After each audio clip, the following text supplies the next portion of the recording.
The keys to longevity, 2 decades in real estate later. Welcome back to the Transaction Care Podcast. I am your host and resident care coordinator, Lillian Hernandez, but you can call me Lily, like the flower, because we are learning and growing together. I'm giving you the keys. There are no gatekeepers here. Now let's jump into today's episode. 2 decades in real estate? What? Wow. In today's episode, we're going to answer 3 questions. How I'm feeling today, how I felt when I started, and how do I feel about the future? So, in a way, I'm interviewing myself in this episode, so welcome your guest, me. But I do want to take time to celebrate that this is a big win for me personally, and the amount of growth that I've experienced in the last couple of decades has been tremendous, but also well worth every single roller coaster I ever endured in this industry that is real estate. It is volatile, it is rewarding, but at the same time, this is a ride I did not think I would be on this long. No joke. And we'll get into all of that in this episode, but I do want to take the time to thank you all for listening, for being a part of my community. We are strong and mighty and still growing. And honestly, real estate found me. I didn't find real estate. At the time, everything was so brand new to me. I never really worked a real job. So the fact that I'm still here 20 years later working in this industry and creating ways for myself that are in alignment with myself and my values, I'm just so grateful and blessed. And we're going to get into all of the feels today. But in future episodes, I'm going to be handing out more keys on and related to longevity from my POV, as well as all of the other nuanced in-betweens that factor into a long-term career and or business, which honestly, this is all in real time. I am still actively learning and open to learning. That doesn't ever stop. So let's just jump straight into this conversation. So how am I feeling today? Well, the first word that comes to mind is relief. Relief in knowing that I'm always going to be okay. And I don't just mean that financially, because honestly, financially, if I was to base my current situation on my finances, it wouldn't be the best answer.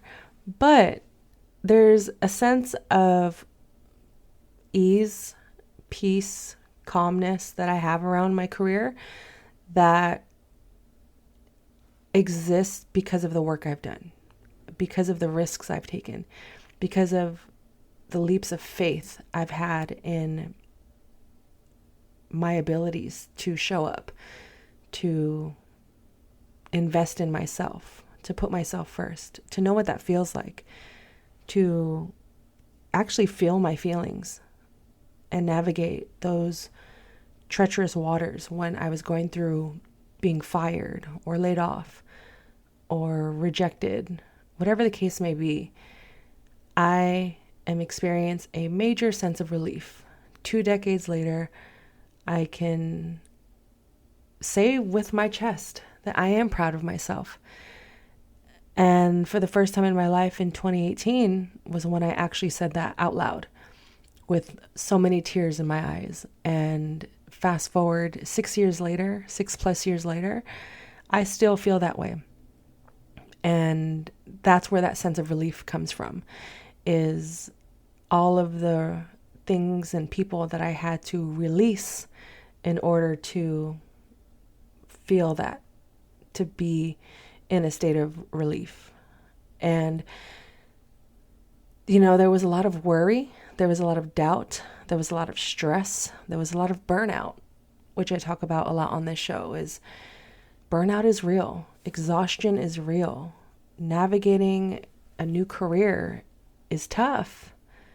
It 100% is. And having made it past my first 5 years of running my own business, looking back at the 15 years prior to that, it all added up and eventually made sense.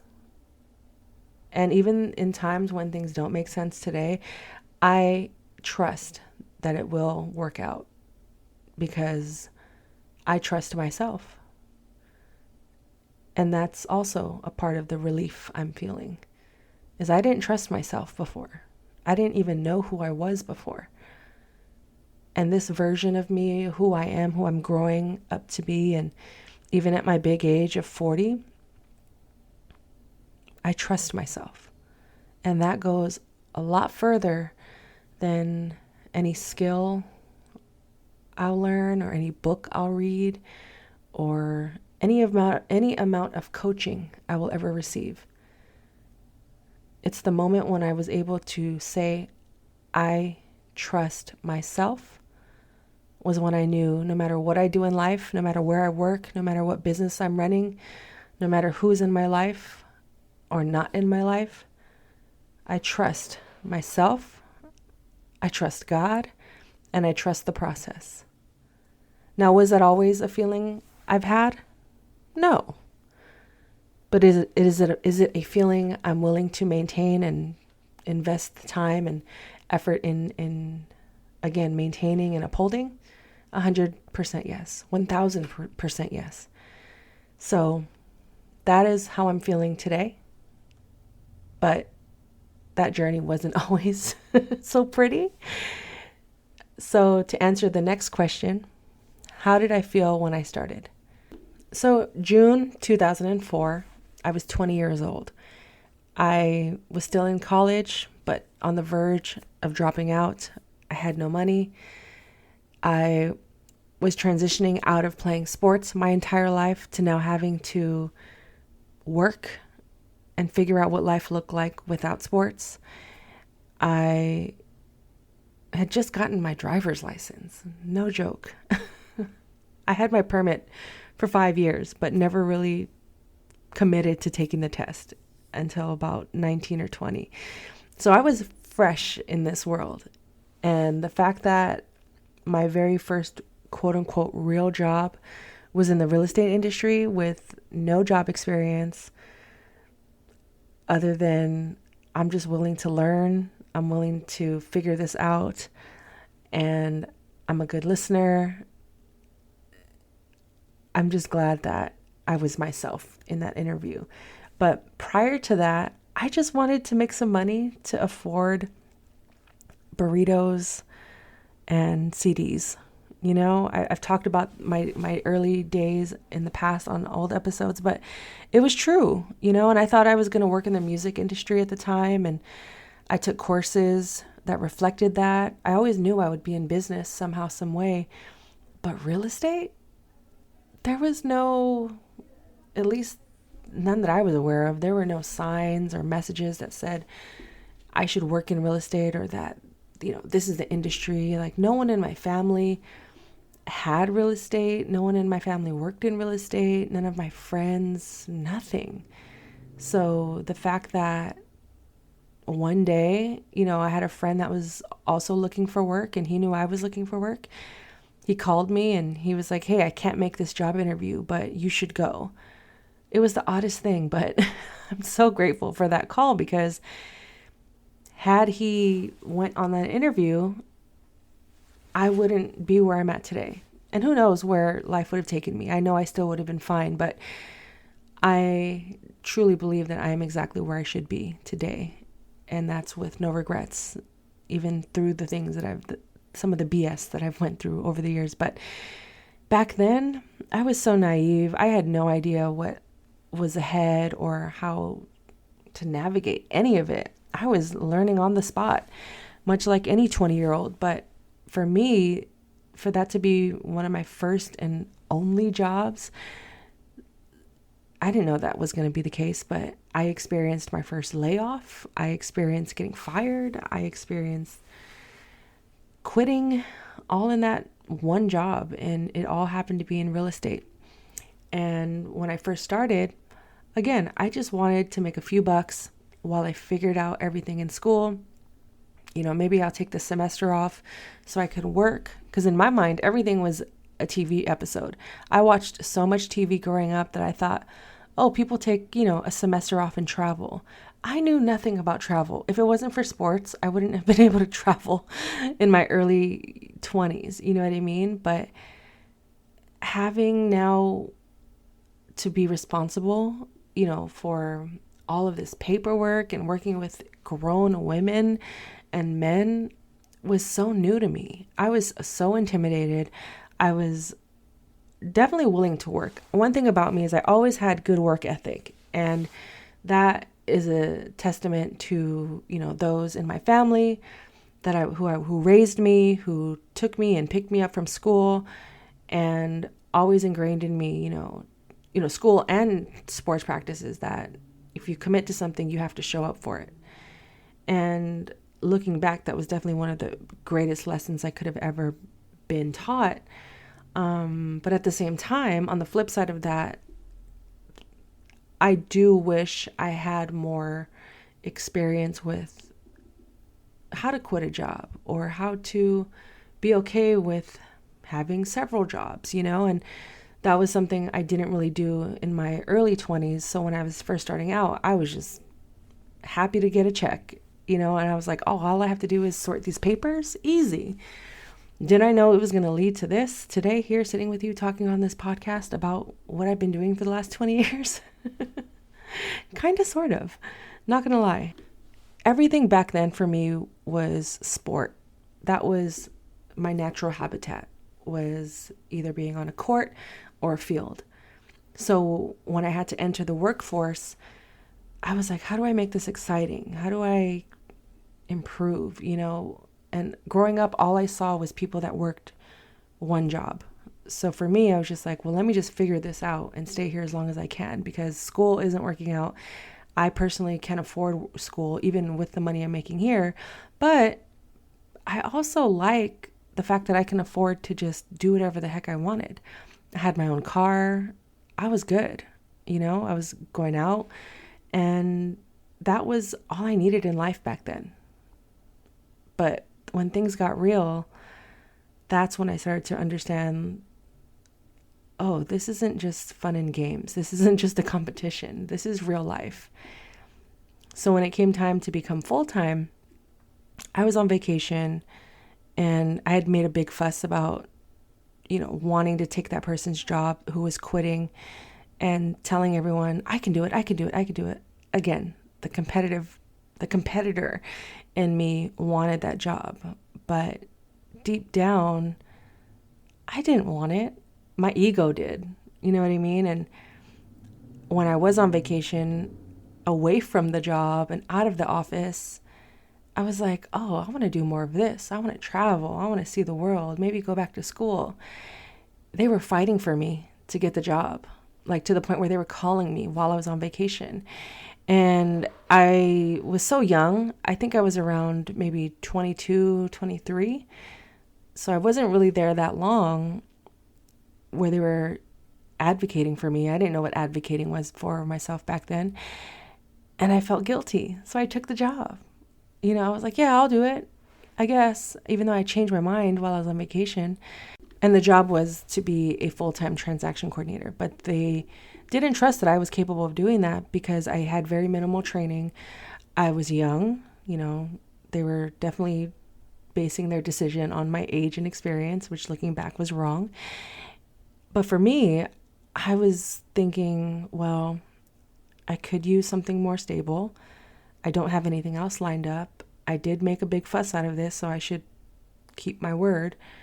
When in actuality, looking back, of course, no regrets, but looking back, I definitely would have stayed with my, I don't want to do this mindset and figured something else out from there. But so from that point on, I was on my own. I had to figure out how to be a full-time transaction coordinator, because at that point, again, I was part-time. I was taking time off when I felt like it.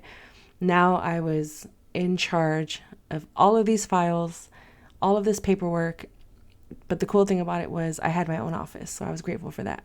But now I have all of these people, not people, but yes, people, these realtors coming into my space, my office, demanding things, talking to me sideways, disrespectfully. And I didn't appreciate that. But I was so young and inexperienced, I thought that was normal. So when I first started as a TC and becoming full-time in this industry, I was like, wow, there are a lot of quote unquote ugly people in this industry. But I was so scared. I was still processing things from my childhood with bad teachers that were showing up in my work, and realtors would come in the office yelling at me, or why didn't you do this? Why didn't you do that? And again, I had no concept of time management. This is before Google even existed. This is before social media existed. I was just a lost puppy trying to figure out life. And my ego was like, we're going to figure this out. You said you were going to do it. We are not going to quit. And because I threw myself into the fire, I was learning on the spot. So if I had to sum up those first few years of being, an employee, a working adult, I would definitely say it was stressful. Stressful was the word. So the fact that I'm still here talking about this 20 years later, still navigating the real estate industry and experimenting and exploring different areas of it, knowing what I went through in the past, I have grown up in this industry. I mean, there's no other field of work that I've dabbled in. There were a few other jobs I've had in between, when I was laid off and fired and whatnot, but those didn't really stick. I think a lot of the skills I took from those jobs, like I was a party/club promoter, I learned a lot about marketing in that field. I learned a lot about networking. I learned a lot about having fun in the workplace through those jobs. But ultimately, real estate was like a boomerang. It just kept coming back. It just kept coming back. So that brings me to, where am I going with it? How do I feel about the future? Will I still continue to work in real estate? Or is this going to manifest and evolve into something totally unrelated? And honestly, I don't know. But I can say with confidence, I am officially no longer taking on new transaction coordinator clients. It would have to be a very special circumstance in order for me to say yes. But that was a decision I've been sitting on and thinking about for the last year. Not gonna lie, I do wish I was able to be more decisive. And I think that's a journey I need to continue to explore and figure out why it takes me so long to make a decision. But I do factor in the future. I do think about, longevity and what it does take to last in an industry such as real estate or having your own business.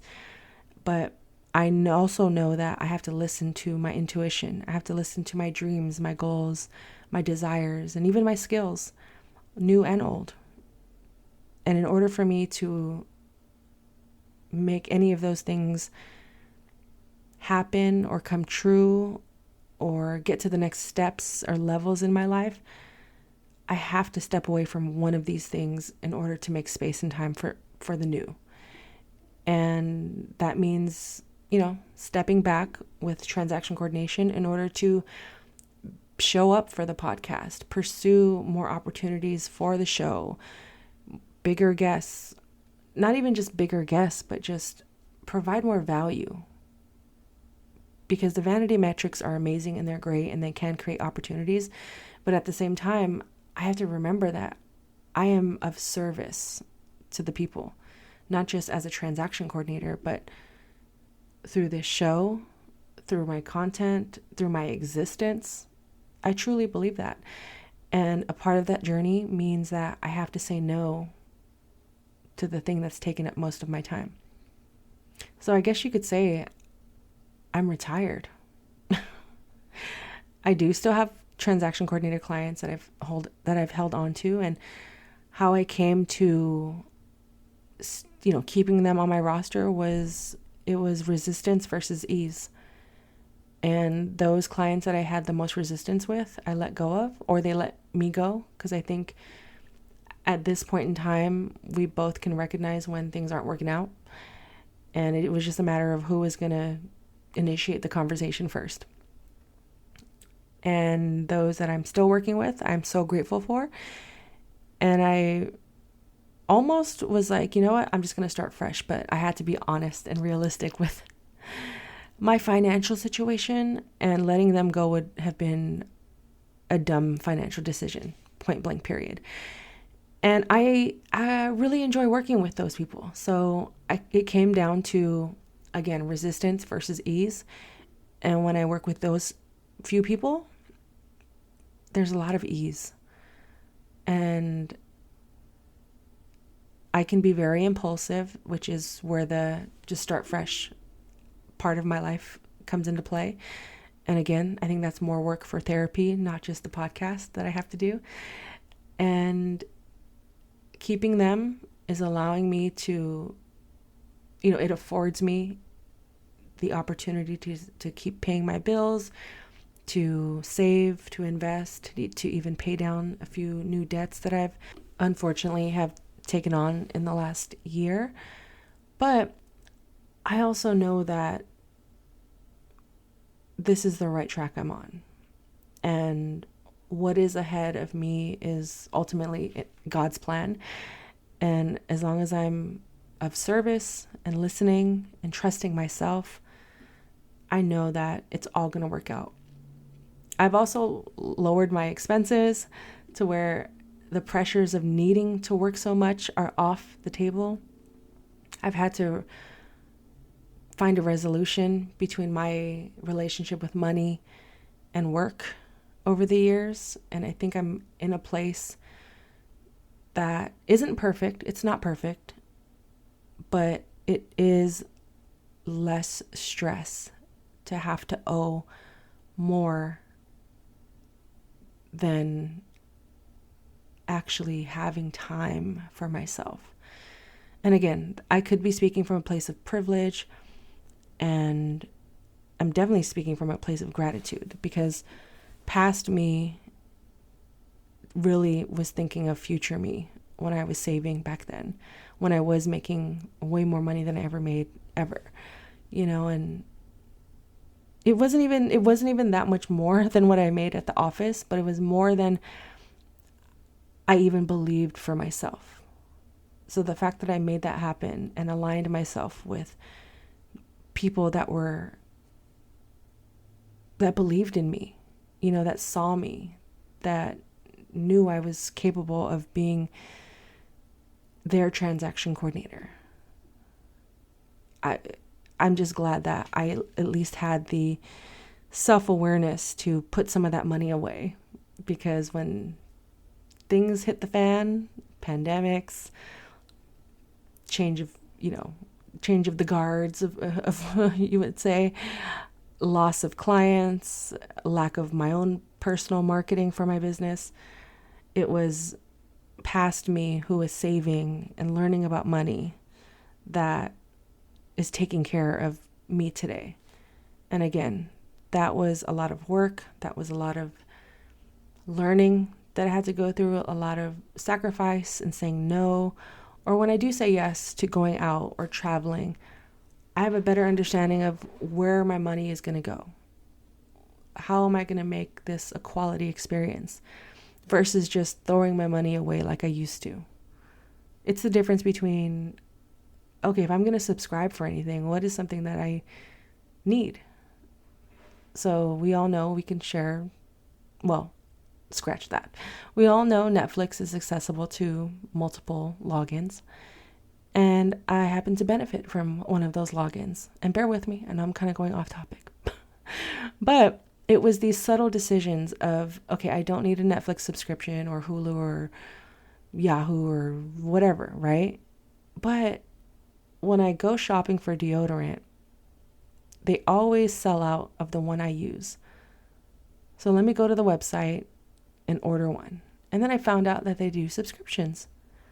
So I said, okay, rather than me always going to the store and being disappointed or having to keep an Instacart account active for someone to go find this particular deodorant for me, let me just subscribe to them. So I don't even have to think about it. So now, not only am I saving money, but I'm saving myself time that I can invest in other aspects, whether it's learning a new skill or investing quality services to my clients, whatever the case may be. It was those subtle changes that really made a big difference in times of stress and struggle and financial downward turns, if you will. So that's all I have for today. And this is fun. I can't believe. No, I can believe it. I believe it. We are here 20 years later. Thank you to those that have been on this journey with me all 20 years, or maybe in the last 20 minutes of this episode. I see you. I appreciate you. I will continue to document this journey of figuring out and navigating new territories within this industry, even outside of this industry, because I'm always open to trying new things, whether it's a hobby or something to make me money, or to meet new people, to build community.